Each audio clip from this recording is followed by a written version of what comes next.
하면 저는 인생 2회차를 살고 있는 것 같다고 입버릇처럼 말해요. 지난 세월 힘든 고비가 많았던 터라 눈물 없이는 과거 얘기를 안 꺼낼 수가 없습니다. 그래도 생각해보면 저는 인복이 있었던 것 같아요.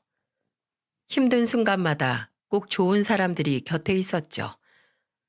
사는 게 아무리 힘들어도 좋은 사람들이 곁에 있으면 버텨진다고 하잖아요. 제 인생은 정말 사람들 덕분에 견뎌낸 게 많았습니다. 특히 가족들이요. 싫어도 좋아도 결국 가족은 가족이라고 정말 사연 많은 가족이었습니다. 아마 제 인생 불행의 시작은 초등학교 때 아버지가 갑자기 교통사고로 세상을 떠나시면서 시작된 것 같아요. 돌아가신 아버지를 원망하자는 게 아니라 집안의 가장이 사라지니까 그 빈자리를 어머니 홀로 견뎌내셔야만 했습니다. 게다가 장남인 저와 남동생, 여동생까지 어머니 혼자 삼남매를 책임지셔야 했던 거예요. 그러니 눈만 뜨면 돈 벌 만한 일 없나 찾아다니기 바쁘셨습니다. 특히 시장에 있는 식당에서 늘 서빙을 하고 일을 하면서 허리 한번 제대로 못 펴셨어요. 그렇게 하루 종일 식당에서 힘들게 일하시고도 길을 가다 폐지까지 모으면서 악착같이 사셨습니다. 그런 어머니 삶의 고단함은 아직 어렸지만 초등학생인 제가 봐도 정말 힘들어 보이셨어요.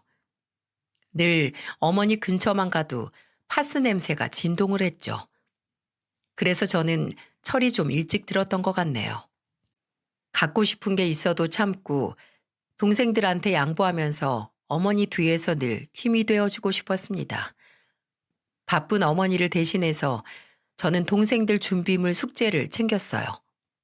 그렇게 지내다 중학교에서 고등학교 진학할 때 저는 상고를 진학해서 빨리 일을 하고 싶었습니다. 저보다는 동생들이 더 배우고 이루고 싶은 꿈을 꾸길 바랬어요. 그리고 저라도 빨리 돈을 벌어야 어머니가 힘든 일을 그만하실 거라는 생각이 들었습니다. 한창 사춘기 시절에는 친구들은 사고치고 부모님이 학교로 불려오곤 했었는데 저는 어떻게 하면 어머니와 편하게 살 수 있을까 그 고민만 했어요.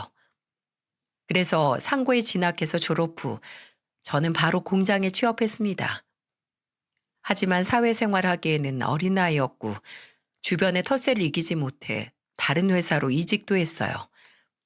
그때는 힘들어도 일을 해야만 했던 게 동생들 등록금이라도 보태주려면 제가 열심히 벌어야 했죠.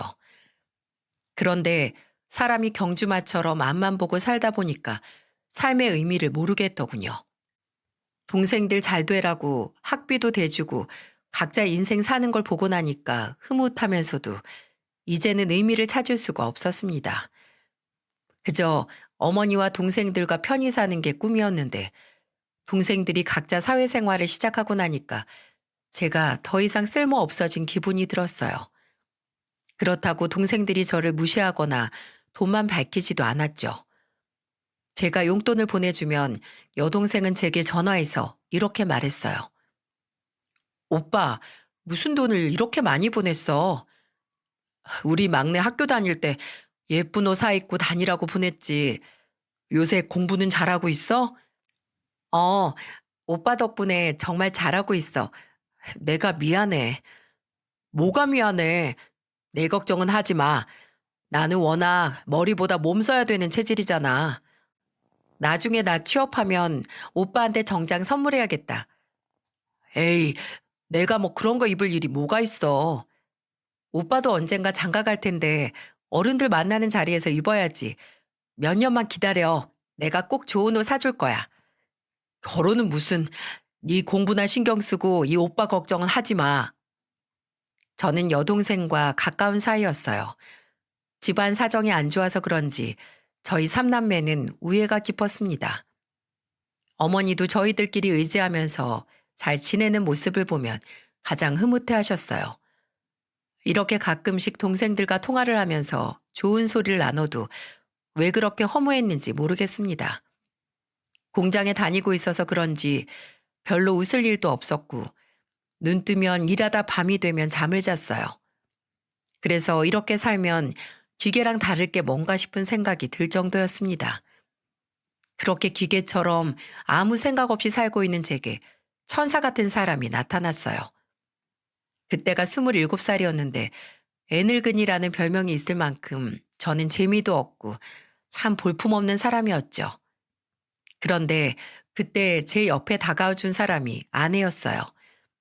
지금도 제 가슴 속에 살아있는 첫 번째 아내죠.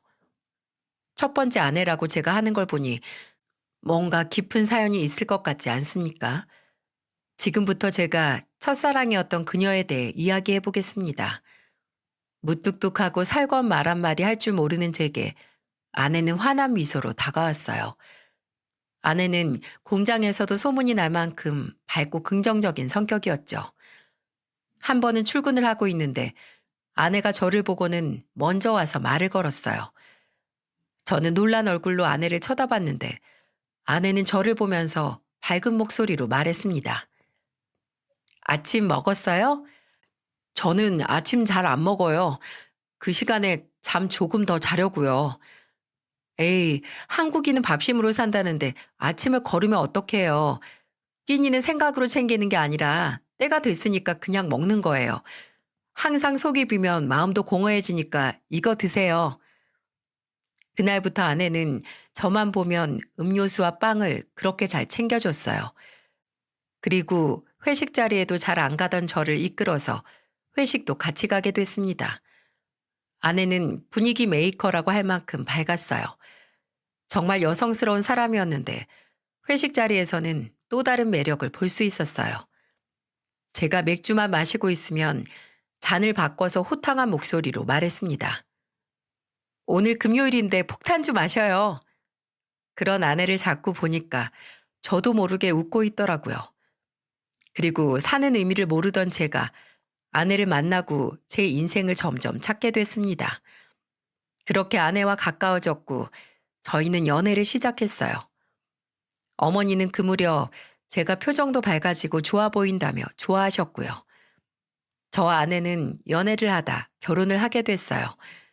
성품 좋은 아내는 정말 세상에 법 없이도 잘 사실 것 같은 장인 장모님 밑에서 자랐습니다. 처음 저를 보면서 장인어른은 제 어깨를 두드리면서 이렇게 말해주셨어요.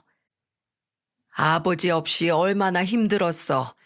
앞으로는 내 딸이랑 행복하게 잘 살아. 제가 정말 아버지처럼 생각하고 더 잘할게요. 허락해 주셔서 감사합니다, 장인어른. 저는 장인어른이 저를 반대라도 하면 어쩌나 결혼 전에 엄청 걱정을 했었습니다. 가진 것도 없고 홀어머니 모시고 사는 저를 혹시나 안 좋게 보면 어쩌나 했던 불안한 마음이었죠. 하지만 그런 제 생각이 민망할 만큼 장모님과 장인어른은 저를 환영해 주셨습니다. 그때 생각만 하면 저는 눈물이 나요. 처음으로 저희 가족 외에 다른 사람이 제 그동안의 노고를 알아주는 것만 같았죠.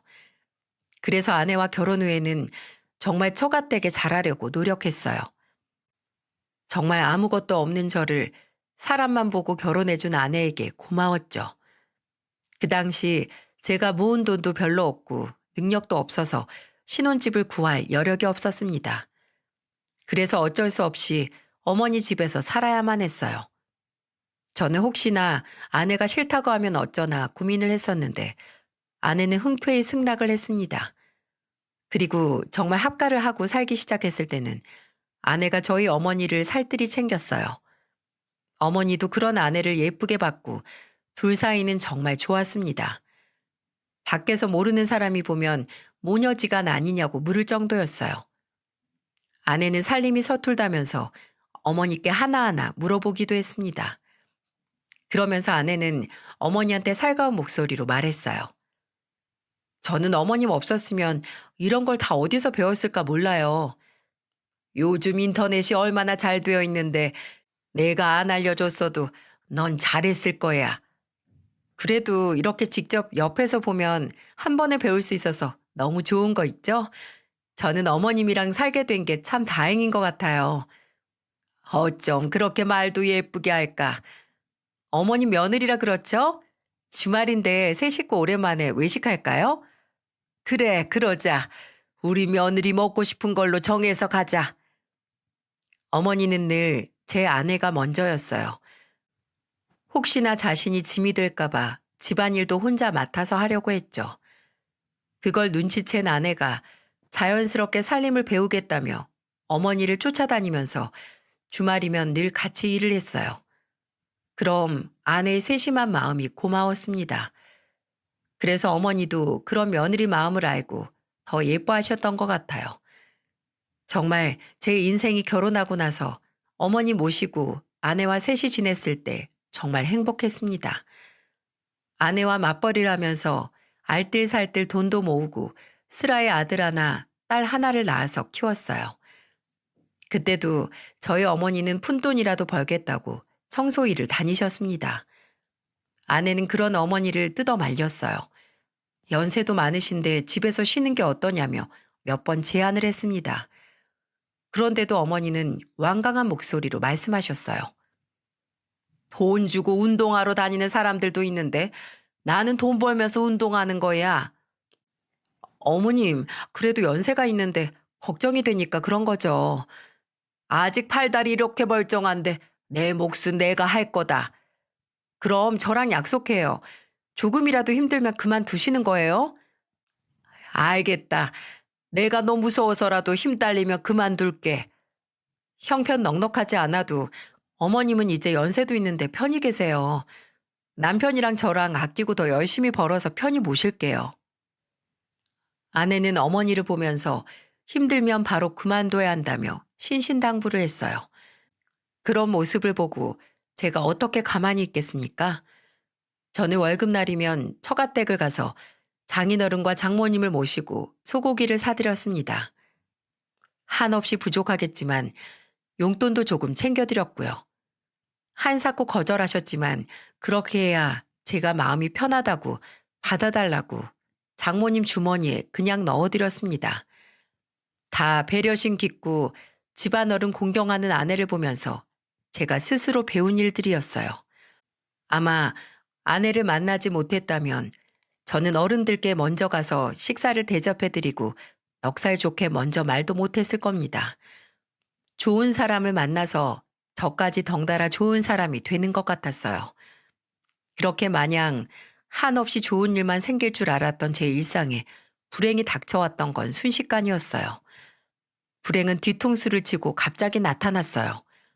어머니가 청소일을 하시다가 갑자기 빈혈로 현기증 증상으로 계단에서 넘어지신 겁니다. 그런데 쓰러지시며 난간을 잡지 못해 그대로 넘어지셨죠. 그런데 하필 사고가 나려니까 비가 잔뜩 왔던 날이라 계단이 엄청 미끄러워서 쓰러지고 넘어지시다 계단에서 어머니가 굴러떨어지시는 2차 사고로 이어져 큰 사고를 당하셨어요. 급하게 응급실로 옮겨졌지만 어머니는 대수술을 받아야 되는 상태였어요. 대수술이 끝나고도 2주를 중환자실에 입원해야만 했습니다. 저와 아내는 애간장이 타들어가는 것 같았어요. 한동안 애들을 처가댁에서 봐주시기로 하고 저는 아내와 일이 끝나면 병원으로 왔습니다. 아내는 그때마다 저희 어머니 손을 잡고 오열하며 말했어요. 어머님, 저 며느리예요. 일어나 보세요. 왜 이렇게 누워만 계세요? 그래서 제가 일 그만 다니라고 했잖아요. 무릎도 안 좋으신 분이 계단에서 왜 청소를 하셨냐고요. 이게 다 제 탓이에요. 제가 능력 있는 며느리였으면 어머님도 일 안 다니셨을 텐데 죄송해요. 어머님, 힘 좀 내보세요. 이게 왜 당신 탓이야. 그런 생각하지 마. 애초에 내가 더 강력하게 어머니를 못 말린 게 잘못이었어.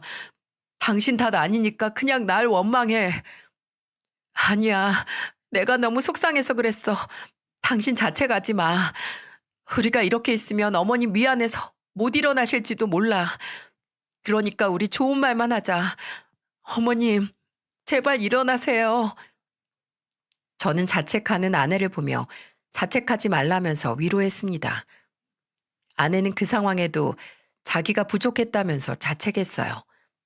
그 모습을 보는데 제가 정말 한심했죠. 그렇게 아내는 물심양면을 어머니를 간호했습니다. 남동생과 여동생이 오면 걱정 말라면서 차분한 목소리로 다독였고, 동생들이 가고 나면 혼자서 울기도 많이 울었어요.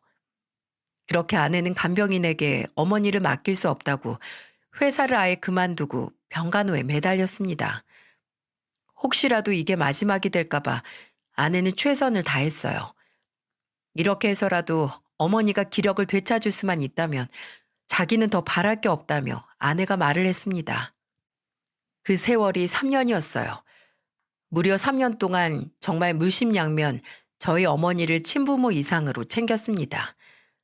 그런 아내의 노력을 하늘에서도 알았는지 어머니는 기력을 되찾기 시작했어요. 하지만 조금의 차도는 있었지만 정상적인 생활은 불가능했습니다.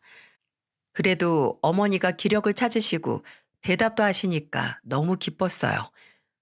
그때의 기적은 전부 아내 덕분이라고 생각합니다. 세상에 이런 여자가 또 있을까요? 정말 날개 없는 천사가 제 아내 같은 사람을 두고 하는 말이구나 느꼈습니다. 그런 아내와 어머니를 위해서라도 내가 정말 더 열심히 살아야겠다고 생각했어요. 두 여자가 행복할 수 있게 해주고 싶었거든요. 하지만 어머니는 끝내 병마와 싸우시다 세상을 떠나셨어요. 뭐가 그리 급하셨는지 아니면 이번 생이 너무 고단하셨는지 마지막으로 제 손을 잡고 힘없는 목소리로 이런 말만 남기셨습니다. 그때 저는 어머니의 말을 들으려고 어머니 가까이에 귀를 댔어요. 어머니는 저를 보면서 꺼져가는 힘없는 목소리로 이렇게 말씀하셨죠. 내가 못난 엄마라 미안해. 이렇게 죽기 전까지 너한테 짐이 되는구나. 아니에요, 엄마. 제발 그런 말 마시고 조금만 더 힘내세요. 나는 그래도 네가 내 아들이라 좋았어.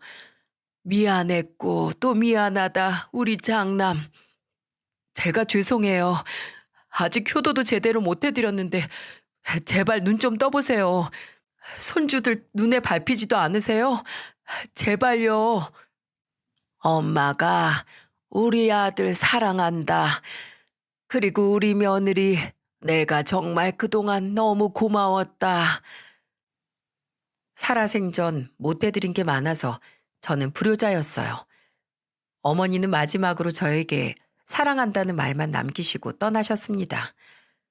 어머니를 모시고 한 지붕 아래 살면서도 왜 건강할 때 한 번이라도 더 사랑한다는 말을 못 해드렸는지 너무 죄송스러웠어요. 아내는 마지막으로 고마웠다는 어머니의 말을 듣고는 눈을 감으신 어머니를 끌어안고 울었습니다. 아내가 어머니를 끌어안고 우는 모습이 아직도 제 머리에 너무 생생하네요. 가슴이 찢어질 듯한 고통이 느껴졌습니다. 그 자리에 있던 여동생과 남동생 모두가 눈이 퉁퉁 부을 정도로 울었어요. 그렇게 저희 가족은 눈물로 어머니를 떠나보내야만 했습니다. 어머니가 돌아가시고 한동안은 정신을 못 차렸어요. 그런 저를 제대로 살 수 있게 잡아준 사람도 아내였어요.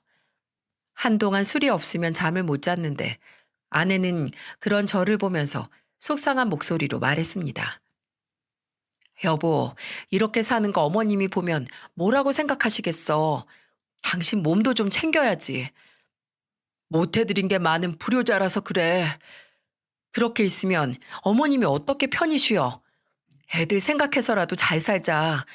당신 가장이잖아. 힘내야지. 그렇게 가슴에 어머니를 묻고 어느덧 6년이 흘렀어요. 그 사이 아이들은 잘 자라주었고 아내도 아이들을 키우면 조금씩 일상을 되찾아가고 있었죠. 저는 가정을 지키기 위해 투잡을 하면서 지냈습니다. 시간이 생기면 머리가 복잡해져서 가만히 있을 수가 없었어요. 그래서 밤낮 가리지 않고 일을 했습니다. 하루에 5시간만 자고 깨어있는 시간은 일만 했어요. 제가 능력이 없어서 어머니께 해드리지 못한 후회가 많아서 그런지 저는 돈만 벌었습니다.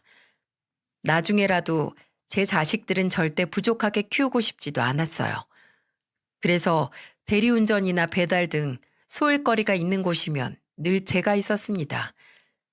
정신없이 일만 하면서 살다 보니까 돈도 좀 모을 수 있었어요. 그러다 아들과 딸이 초등학교에 입학하면서 아내는 일을 다니기 시작했습니다. 아내는 이제 애들이 혼자서 다 잘한다면서 일하는 게 좋을 것 같다고 했어요. 둘이 벌기 시작하니까 돈도 더 잘 모였습니다. 그래도 저는 아내한테 무리하지 말고 하라고 당부를 했어요. 하지만 아내는 되려 저를 걱정하더군요. 돈도 좋은데 서로 무리하지 말자며 말했어요. 힘들고 지친 하루를 서로 위로를 해주고 또 다독여주며 지냈습니다. 이제는 정말 좋은 일만 있기를 바랬어요. 저는 대박을 바라지도 않고 지금의 이 평온한 일상을 잘 지켜나갈 수 있길 바랬습니다. 하지만 제 인생은 평탄할 수가 없었어요. 마치 편하면 안 되는 인생인 것처럼 불행은 저를 또 한 번 덮쳤습니다. 그 무렵은 아내가 38살이 되던 해였어요. 지금도 사연을 쓰다 그때 기억에 울컥하는 마음이 듭니다.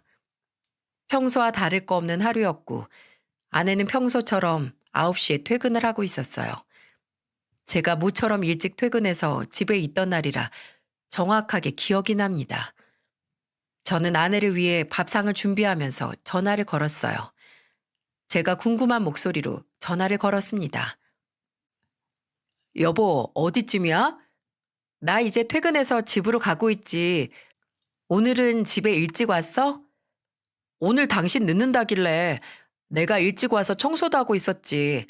피곤하지? 밥은 먹었어? 밥 아직 못 먹었지. 배가죽이 등가죽에 붙는 것 같아. 그래. 그럼 내가 여보 좋아하는 두부 김치찌개 맛있게 끓여 놓을 테니까 조심해서 빨리 와. 조심해서 빨리 오라는 건 또 뭐야? 차 조심, 사람 조심해서 오라는 말이지. 알았어. 나 잔뜩 기대하고 가니까 맛있게 끓여줘야 된다. 나 싱거운 거 싫어하는 거 알지? 맵고 짜게 간 잘 맞춰줘야 된다. 우리 남편 최고야. 아내는 평소 좋아하던 두부 김치찌개를 해준다는 말에 신이 난 목소리로 대답했습니다. 저는 그런 아내를 위해서 간을 맞춰가면서 준비를 했어요. 맛있게 먹을 아내 모습을 상상하며 들떠 있었습니다. 그런데 아내는 1시간이 지나도 집에 오지를 않았어요. 원래는 9시 퇴근하면 30분 거리라서 9시 30분쯤 집에 왔어야 했는데 기다려도 오질 않는 겁니다. 그래서 저는 애타는 마음에 계속해서 전화를 걸었어요. 그런데 아내는 전화를 받지 않았고 저는 속이 타들어가기 시작했습니다. 저는 계속해서 전화를 걸면서 집 주변을 돌아보기도 했어요. 하지만 아내 소식은 깜깜무소식이었습니다. 그렇게 시간은 어느덧 11시였고 저는 불안해서 가만히 있을 수가 없었어요. 그리고 그때 예상치 못한 곳에서 전화가 왔습니다. 바로 경찰이었어요. 아내가 교통사고로 응급실에 있다는 전화였습니다. 정말 하늘이 무너지고 눈앞이 노래지는 것 같았어요. 정신없이 병원으로 달려갔죠. 그곳에는 몇 시간 전만 해도 저랑 장난을 치며 통화하던 아내가 누워 있었어요. 보고도 믿을 수 없는 장면에 저는 믿기지 않았습니다. 누가 장난을 치는 줄 알았어요. 내 인생을 바꿔준 천사 같은 여자가 의식도 없이 누워 있다는 게 믿을 수 없었습니다. 그러다 아내는 뇌사 판정을 받게 됐어요. 아직도 귓가에 아내 목소리가 들리는 것 같은데 아내가 뇌사 판정이라니 기가 막혔습니다. 그렇게 아내는 마지막까지도 제게 남편이 최고라는 말을 남기고 떠났어요. 저는 아내를 만나기 전까지 최고라는 말을 들어본 적이 없었죠. 아내를 만나고 가장 많이 들었던 말이 최고라는 말이었어요. 돈도 없고 능력도 없어서 늘 고생만 시키는데도 아내는 저를 보면서 최고의 남편이라고 했었습니다. 저는 뇌사 판정을 받은 아내 옆에서 팔을 붙들고 말했어요. 여보, 일어나봐. 이거 장난이지? 장난이잖아. 나 당신 없으면 못 사는 거 알면서 왜 그래? 그리고 우리 애들 아직 초등학생인데 어떡해? 애들 소풍 갈 때 김밥은 누가 싸줘? 나 아직 당신한테 못 배웠는데 이렇게 누워있으면 어떡해? 제발 일어나. 이렇게 애들이랑 나만 두고 가지 마. 제발. 저는 아내 옆에서 쓰러지듯이 울었어요. 어머니가 떠나고 아내마저 제 곁을 떠난다고 하니까 무서웠습니다. 그때는 제 옆에는 행복이라는 게 있을 수 없는 건가 싶었어요. 정말 아내와 평생 행복하게 살고 싶었는데 아들과 딸, 그리고 저만 남게 된 겁니다. 인생이 너무 허망했어요. 선물까지 찾아와준 아내가 이렇게 떠날 거라고 생각하지 못했습니다. 한 번도 이런 마지막을 잠시라도 생각해 본 적도 없었어요. 그래서 저는 마지막으로 아내 소원을 들어주고 싶었습니다. 아내는 살아생전에 장기 기증에 대해 말했던 적이 있었어요. 만약 본인이 죽게 되면 장기 기증을 하고 싶다고 했었죠. 그래서 저는 장인 장모님과 상의 끝에 장기 기증을 하게 됐습니다. 정말 가족으로서는 큰 결심이었어요. 아내의 생전 소원이라 꼭 들어주고 싶었던 마음도 컸죠. 그리고 아내 덕분에 누군가 새 생명을 찾는다면 아내가 세상 어딘가 살아있는 것 같은 기분이 들 것 같았습니다. 그래서 아내는 5명에게 간, 신장, 각막 등을 기증하고 세상을 떠났어요. 장인어른과 장모님은 저를 다독이면서 산 사람은 살아야 한다며 애들 생각해서 힘을 내라고 말했습니다.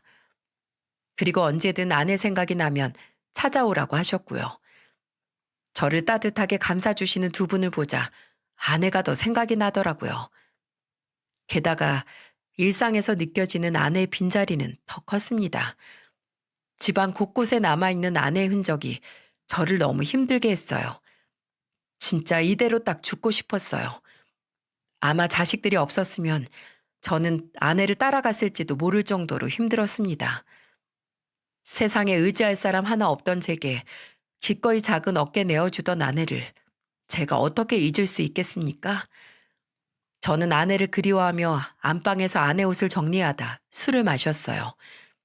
소주를 아무리 마셔도 가슴이 찢어지는 고통은 똑같았지만 제정신으로 지낼 수가 없었습니다. 그렇게 술을 얼마나 마신 건지 저는 잠이 들었어요.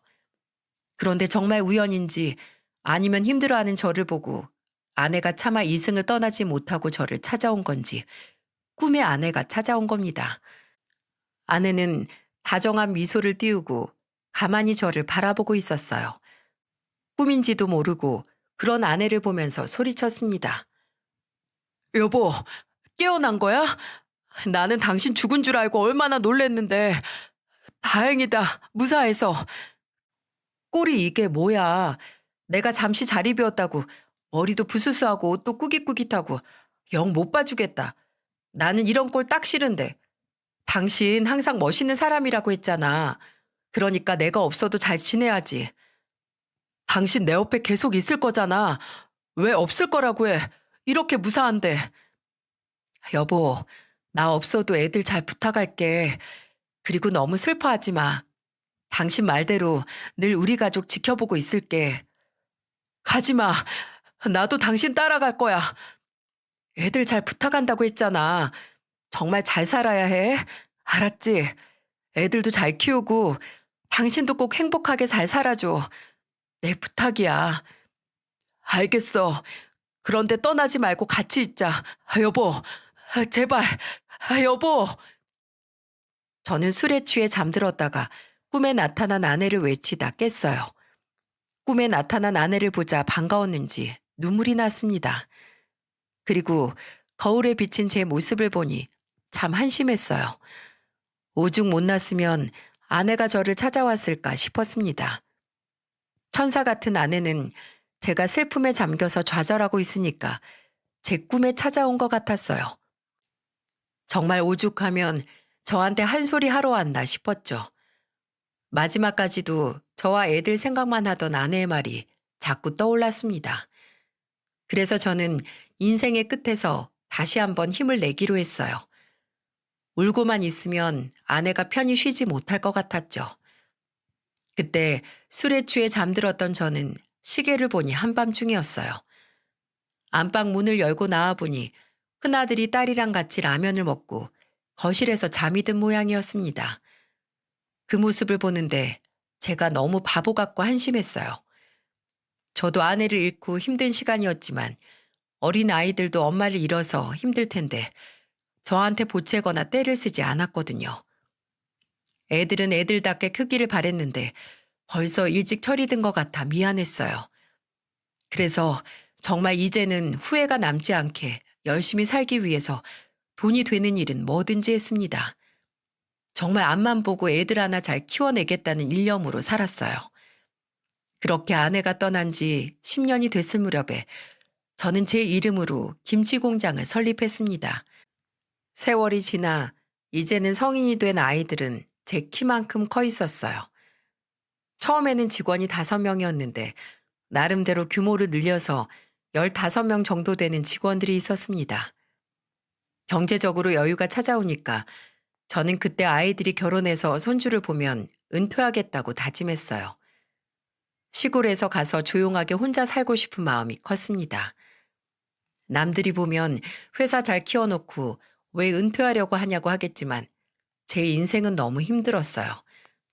그 정도까지 살기 위해 제가 발버둥 쳤던 나날들이 버거웠습니다.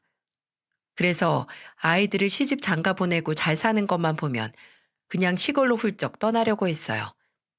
그러던 어느 날 직원 한 명이 갑자기 일을 그만두면서 새로운 직원을 채용하게 됐습니다.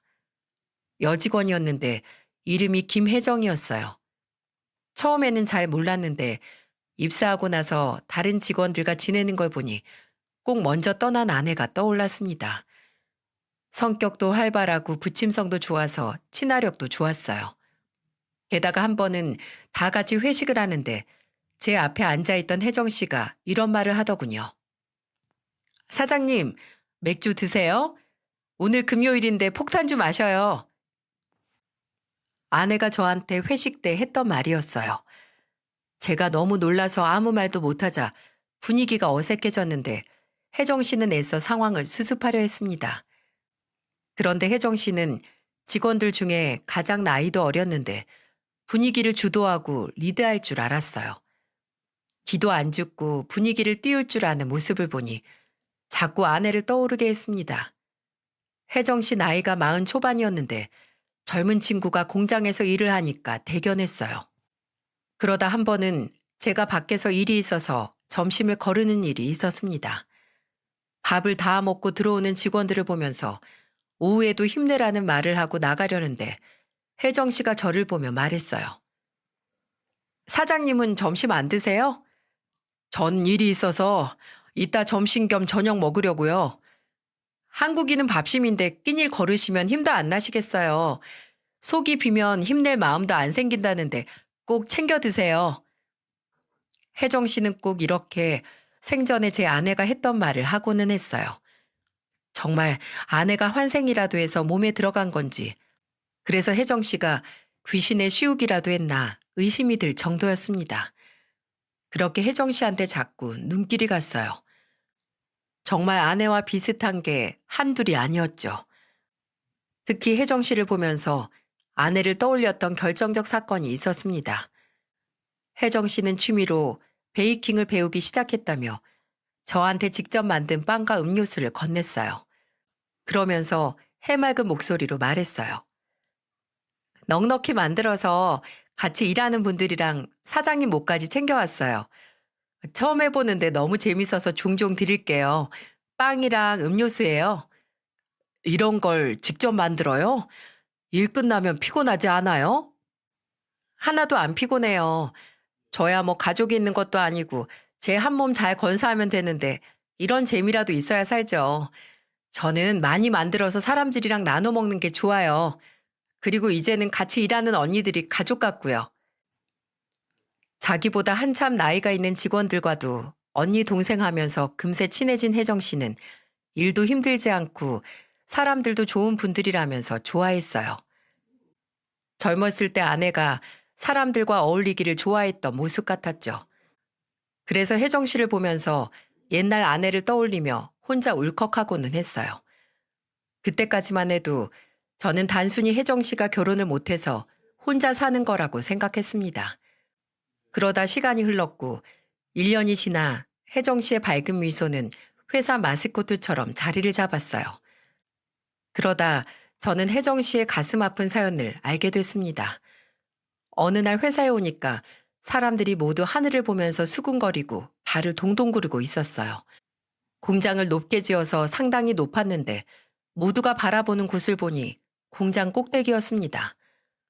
그런데 그 높은 곳에 사람이 있으면 안 됐는데 누군가 극단적 선택을 하겠다며 아슬하게 서 있는 거예요.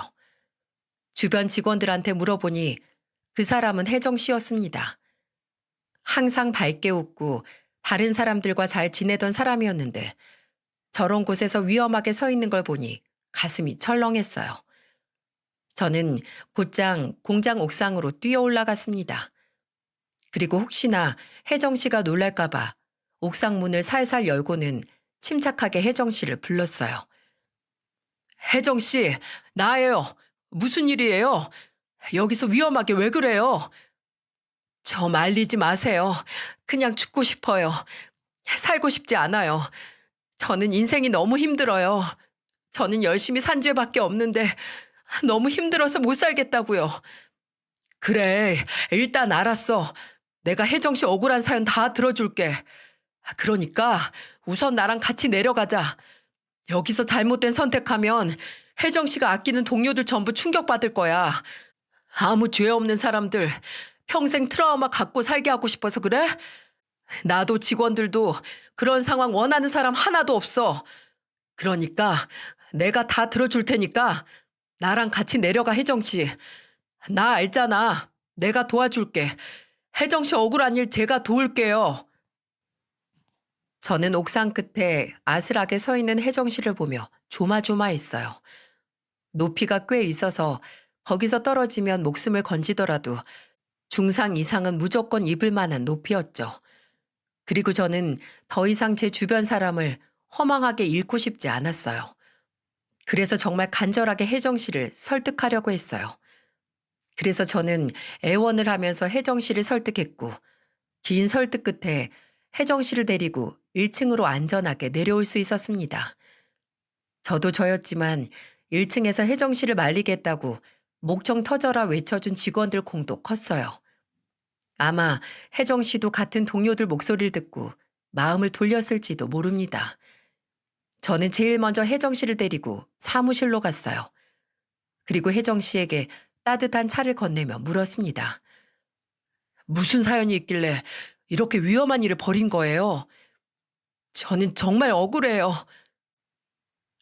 혜정 씨는 제 물음에 울음을 터뜨렸고 그렇게 한동안 답답한 속 풀으라며 울게 뒀어요. 그렇게 한참을 울던 혜정 씨는 저한테 밝은 미소 뒤에 가려져 있던 충격적인 사연을 들려줬습니다. 혜정 씨가 어렵게 털어놓은 사연은 이랬어요. 혜정 씨는 초등학교 때 보육원에 버려졌고 자신을 버린 어머니가 오지 않아 고아로 컸다고 말했습니다. 보육원에서 살다가 나가야 될 때가 되자 혜정 씨는 공장에 취직을 해서 다니게 됐어요. 그렇게 공장을 2곳 정도 옮기다가 지금의 제 회사까지 오게 됐다고 했습니다. 그런데 혜정 씨는 평생 자신을 안 찾아올 것 같던 어머니가 자신을 30 초반에 찾아왔다고 했어요. 그리고는 혜정 씨를 꽉 안으면서 우는 목소리로 말했다고 했습니다. 혜정아, 엄마야, 기억나지? 엄마야. 왜 이제야 나타났어? 내가 그동안 얼마나 힘들었는지 알아? 엄마도 어쩔 수 없었어. 매일같이 욕하고 때리는 네 아빠를 난 견딜 수가 없었어. 그 집에 더 있다가는 너까지 다칠 것 같았어. 너를 버린 게 아니라 살리려고 보육원에 맡긴 거야. 미안하다. 내가 아무리 힘들어도 널 거기에 보내는 게 아니었어. 혜정 씨는 초등학교 5학년이 되던 해 헤어진 어머니 얼굴을 어렴풋이 기억하고 있었어요. 그리고 친아버지에 대한 기억도 떠올라서 어머니의 사정을 이해할 수 있었죠. 그래서 그때는 세월이 흘러서 자신을 찾아온 엄마를 보자 이런 생각이 들었다고 했습니다. 나는 완전히 버려진 줄 알았는데 엄마가 찾아온 걸 보니까 나만 그리워한 게 아니구나 싶었어요. 그래서 저는 정말 반갑고 좋았어요. 사회에 나와보니까 혼자서 지내는 게 얼마나 외로웠는지 몰라요. 기댈 곳 하나 없는데 갑자기 엄마가 나타났는데 나쁘게 생각할 이유가 없었어요. 그럼 그때부터 엄마랑 살기 시작한 거예요? 아니요. 엄마는 재혼해서 새 살림을 꾸리고 있었어요. 그래서 연락을 하고 지냈죠. 근데 이상했어요.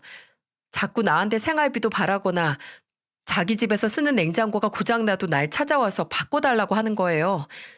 그런데 엄마가 나를 자꾸 찾아오니까 그게 좋아서 나한테 가족이 생긴 것 같아서 다 도와줬어요. 혜정 씨는 그저 친어머니를 믿은 죄밖에 없었어요. 그런데 혜정 씨 말을 들을수록 처음에는 안타까운 사연이 있었구나 싶었는데 생활비에 가정 가구까지 바꿔달라는 말을 했다는 걸 듣고는 세상에 이런 철면피가 있을 수 있나 싶었습니다. 제 3자인 저는 왜 혜정 씨가 한 번도 의심을 안 했을까 싶었지만 혜정 씨 입장에서는 세상에 혼자 남겨져 있다가 어렵사리 찾은 단 하나의 핏줄이었어요. 그러니까 혜정 씨는 정말 세월이 흘러 찾아와 준 친어머니를 믿었고 잘 지내려고 했던 거죠. 참 들을수록 가슴이 아팠습니다. 그런데 이게 끝이 아니었어요. 혜정 씨는 힘겹게 말을 이어갔고 최근에 겪은 일을 털어놨습니다. 혜정 씨는 보육원에서 나온 이후 쭉 혼자서 살면서 일만 했다고 했어요. 그래서 혜정 씨는 돈을 5억 가까이 모아뒀다고 했습니다. 정말 착실하게 벌었고 돈 모으는 재미 하나로 외로움을 달랬던 거예요. 그 얘기를 듣자 불길한 예감이 들었습니다. 제가 예상한 대로 혜정 씨는 떨리는 목소리로 한숨을 쉬며 말했어요. 거의 엄마 뒷바라지 하듯이 살다가 몇 년 전에 엄마가 이혼을 했어요. 그러면서 저보고 같이 살자고 하길래 정말 같이 살았어요. 집은 좁았지만 엄마랑 같이 있어서 즐거웠어요. 저는 내 옆에 누군가 있어주길 바랬던 것 같아요. 같이 지내기로 하고 잘 지냈어요? 아니요. 제 꼴을 보세요. 엄마가 집이 좁다고 해서 얼마 전부터 전세로 집을 알아보고 있었어요. 그런데 최근에 일이 바빠서 엄마한테 위임장 써주고 알아서 구하라고 했거든요. 저는 엄마니까 믿었어요. 엄마잖아요. 세상에 하나뿐인 내 엄마. 그래서 좋은 집 찾았다길래 전세자금 3억 5천을 보내줬어요. 그런데 어제 돈 보내자마자 엄마랑 연락이 안 되더니 오늘 아침에 이런 문자가 왔어요. 혜정 씨는 믿을 수 없는 사실에 한숨을 쉬다가 눈물을 보이며 말했습니다. 그리고는 제게 핸드폰을 켜서 문자를 하나 보여줬어요. 문자를 보자 정말 악마가 따로 없었습니다. 혜정 씨 친어머니라는 사람이 보낸 문자는 이런 내용이었어요. 이 돈은 내가 널 낳아준 값이니까 날 원망해도 좋아. 나도 애 낳은 공은 있어야지. 넌 젊어서 앞으로 다시 벌 수 있잖아. 난 이제 다 늙어서 불러주는 곳도 없어. 그리고 나도 내 인생 찾아야지. 너는 너대로, 나는 나대로 각자 잘 살자. 이 돈은 잘 쓸게. 이 문자를 하나 딸랑 남기고 먼지처럼 사라졌다는 겁니다. 저는 이 모든 사실을 듣고 손이 떨렸어요. 그리고 나 같아도 정말 그 높은 곳에 혜정 씨처럼 올라갔겠다 싶었습니다. 모든 걸 털어놓은 혜정 씨는 어깨를 들썩이며 울기 시작했어요. 저는 그런 혜정 씨를 다독이며 말했습니다. 혜정 씨, 걱정하지 마. 혜정 씨 잘못한 거 하나도 없어. 다 가족이 그리워서 그랬던 거잖아. 그 따뜻한 마음 이용해 먹은 그 말로만 엄마라는 사람이 잘못한 거지. 혜정 씨 이렇게 울고 있을 필요 없어. 그 여자가 천벌받을 거야. 제 말에 혜정 씨는 서럽게 울다가 겨우 진정했어요. 그리고 저는 혜정 씨를 도와서 도망간 친어머니를 찾으려고 수소문했지만 역부족이었고요. 사기죄로 고소하고 싶어도 가족 간에는 사기가 성립되지 않는다는 말뿐이었어요. 저는 그때부터 혜정 씨가 더 좌절하지 않도록 옆에서 챙겼습니다. 항상 미리 출근해서 먼저 준비하던 혜정 씨가 하루는 아예 연락도 없이 출근을 안 한 거예요. 온 직원들이 혜정 씨를 걱정하고 있었고 저는 불안한 마음에 혜정 씨 이력서를 보고 집으로 찾아갔습니다. 집으로 가보니 혜정 씨가 쓰러져 있었어요. 저는 너무 놀라서 혜정 씨를 불러봤는데 혜정 씨는 의식을 잃은 상태였습니다. 저는 혜정 씨를 데리고 응급실로 갔어요. 그리고 혜정 씨가 깨어날 때까지 곁을 지켰습니다. 잠시 뒤 의식을 차리고 깨어난 혜정 씨는 옆에 있는 저를 보며 말했어요. 사장님, 감사해요. 한국인은 밥심으로 산다더니 대체 얼마나 굶은 거예요? 그리고 빈속에 술을 얼마나 마셨길래 의식을 잃어요. 너무 힘들어서 그랬어요. 그래도 옆에서 이렇게 누가 걱정해주고 지켜봐 주니까 좋아요. 지금 사람 걱정시켜놓고 그게 할 소리예요? 직원들 다 혜정 씨 걱정해요. 내가 살아보니까 피를 나눠야만 가족이 아니에요. 주위를 봐요. 회사 직원들도 저도 혜정 씨가 잘 견뎌내길 기다려주고 있잖아요. 감사해요. 제가 뭐라고 이렇게까지 챙겨주세요. 그동안 혜정 씨가 주위 사람들한테 진심으로 대해줬잖아요. 그러니까 힘을 내요. 우리 회사 사람들 다 가족 같은 사람들이잖아요. 그리고 진심으로 혜정 씨를 걱정하는 저도 있는데 이렇게 자신을 함부로 막대하면 어떡해요. 빨리 기운 차려요. 저는 힘없이 우는 혜정 씨 손을 잡아줬습니다. 그리고 그런 저를 보면서 혜정 씨도 제 손을 맞잡았어요. 그렇게 저는 혜정 씨와 가까워졌고 서로 힘든 세상에 힘이 되어주는 연인이 됐습니다. 그래서 연애 끝에 지금의 2회차 같은 인생이 시작됐어요. 서로 상황은 다르지만 어쩌면 인생에서 가장 지독하다는 외로움과 싸우고 있었는지도 모른다는 생각이 들더군요. 제가 인생의 의미를 모르고 방황하던 20대 후반의 아내를 만나 이렇게 남을 위로하는 사람이 됐다는 것에 감사했어요.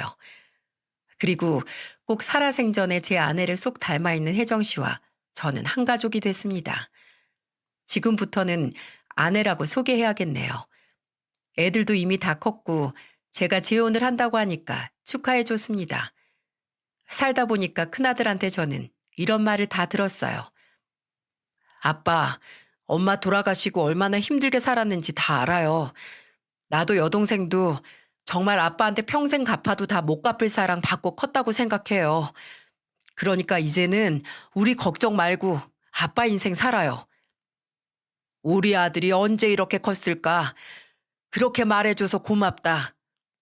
나랑 동생은 아빠만 행복하다고 하면 다 좋아요. 그러니까 앞으로 정말 행복하게 사세요. 저번에 만나보니까 좋은 분 같아요. 대화하다 한 번씩 엄마 생각이 났어요. 그래서 그런지 더 좋은 분 같아서 잘 지내고 싶어졌어요. 제 예상대로 아이들과 아내는 금세 친해져서 잘 지내고 있었습니다. 그리고 제가 느꼈던 것처럼 아이들도 비슷한 생각을 했죠. 이제야 저는 안정을 좀 찾은 것 같았어요. 평생을 외롭게 살던 아내는 살림을 합치던 날 눈물을 보였습니다. 그래서 저는 앞으로 눈물 흘릴 일 없게 행복하게 해주겠다고 말했어요. 그리고 아내와 살림을 합치고 아내한테 한 통의 연락이 왔는데 도망갔던 친어머니였습니다. 저는 걱정이 되어서 아내와 같이 약속 장소로 나갔죠. 정말 뻔뻔하게 아내를 밖으로 불러내서 무릎 꿇고 빌기 시작했어요. 혜정아, 내가 미안해. 나 그놈한테 당했어. 그놈은 또 누군데요? 내가 모르는 남자가 또 있어요? 아직도 정신 못 차렸어요? 내 말 좀 들어봐. 나 그 사기꾼 자식 경찰에 신고했어. 그래서 그 돈 받으면 너한테 다 돌려줄게. 그러니까 우리 예전처럼 같이 살자. 정말 뻔뻔하다는 생각은 했지만 대뜸 찾아와서 같이 살자는 말을 할 줄은 몰랐습니다. 그런데 더 놀라운 건 아내의 행동이었어요. 아내는 애원을 하는 친어머니 말이 끝나기 무섭게 뺨을 쳤습니다. 갑자기 벌어진 상황에 저도 너무 놀랐는데 아내는 눈 하나 깜빡하지 않고 친어머니를 보며 말했어요. 당신 같은 애미 필요 없어. 나가서 뒤지든 뭐하든 다신 찾아오지 마. 그깟 돈 3억 5천? 내 인생 구제하는 비용으로 썼다고 생각하면 하나도 안 아까워. 그러니까 다신 나타나지 마. 그리고 정말 아내는 이날 이후로 친어머니와 연을 완전히 끊었습니다.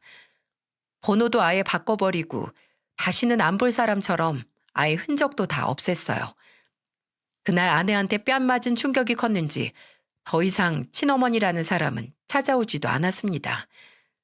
지금은 아내와 아이들과 행복하게 지내고 있어요. 그리고 얼마 전 아내 뱃속에 새 생명이 찾아왔습니다. 아내가 40 초반의 나이라 기대하지 않았는데 기적처럼 찾아와 줬어요. 정말 행복했습니다. 저는 그제야 사별한 아내를 가슴에 묻고 살 수 있게 됐어요. 이제는 정말 인생 2회차를 살게 된 기분이랍니다. 옛말에 재물을 잃는 것은 작은 것을 잃는 것이고 사람을 잃는 것은 큰 것을 잃는 것이다 라는 말이 있어요. 저는 그동안 가족들과 생이별을 하면서 가슴에 큰 구멍이 생긴 것 같았습니다. 그래서 바쁘게 지내면서 일로 메꾸려고 했고요. 하지만 큰 구멍이 생긴 자리에 좋은 사람이 찾아와줘서 이렇게 잘 살고 있습니다. 돈을 많이 벌 때보다 지금이 가장 행복합니다. 그러니 제 사연 읽는 모든 분들도 사람을 귀하게 여기시고 부디 행복하시길 바라겠습니다. 긴 사연 들어주셔서 감사드려요.